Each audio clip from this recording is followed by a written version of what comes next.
Professor Jenny Hocking argued that the Queen has been the monarch for nearly 70 years, which means people naturally have a fondness towards her. For many people, she has been the only monarch and has been seen to do her duty for so many years. In contrast, Prince Charles will be something novel and will necessarily be on the throne for a much shorter time due to his age when becoming king. He is also a somewhat controversial figure, having expressed his viewpoint on certain issues, and having been through a tumultuous marriage and divorce with Princess Diana.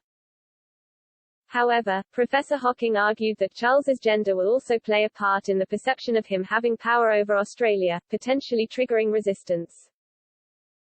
The historian told Express.co.uk, "There is a question as to how things shift in terms of support for a republic once our monarch ceases to be the Queen and becomes King Charles. I think a bit of a sleeper issue here is that there is not just a generational question, in other words, we've got many generations, several generations now, for whom the Queen has been the only monarch and so we do tend to see her in a favourable light, someone we're familiar with, even though increasingly we are aware of the interventions in political matters that have come from the Crown, during her reign.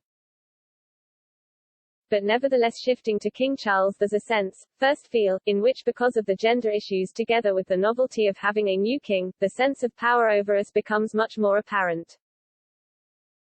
And I think that in turn raises then questions about what role does a monarchy have in Australia when we are no longer part of an imperial structure. The interventions Professor Hocking was referring to are related to revelations made in The Guardian this year that the Queen has personally vetted over 1,000 laws during her reign that related to her or her property. On one particular occasion, the Queen's team lobbied for a change in the draft of a law intended to increase transparency that would allow Her Majesty to keep her finances private.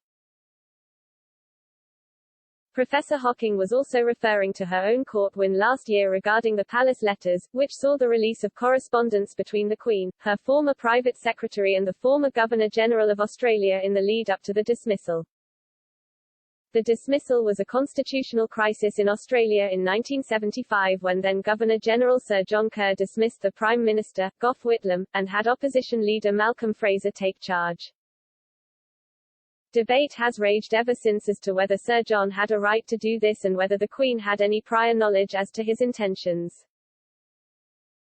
The Palace Letters were key to this mystery and, having now read the documents, Professor Hocking claims they reveal the Queen did know about Sir John's intentions beforehand.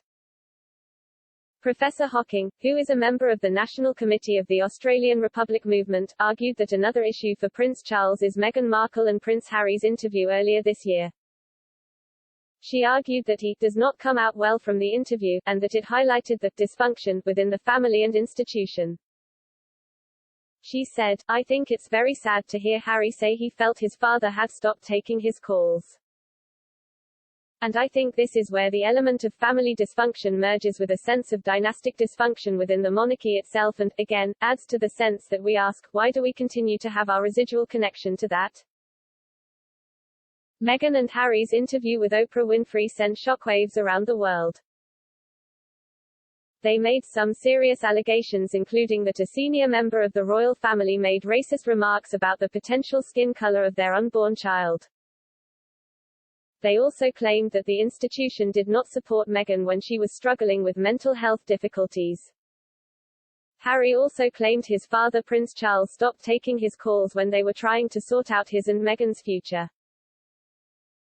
He said, "When we were in Canada, I had 3 conversations with my grandmother and 2 conversations with my father before he stopped taking my calls." And he said, "Can you put this all in writing what your plan is?" He asked me to put it in writing and I put all the specifics in there, even the fact that we were planning on putting the announcement out on January 7th.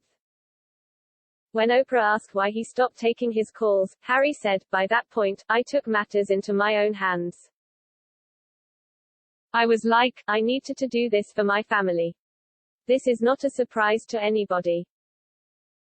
It's really sad that it's got to this point but I've got to do something for my own mental health, my wife's and for Archie's as well.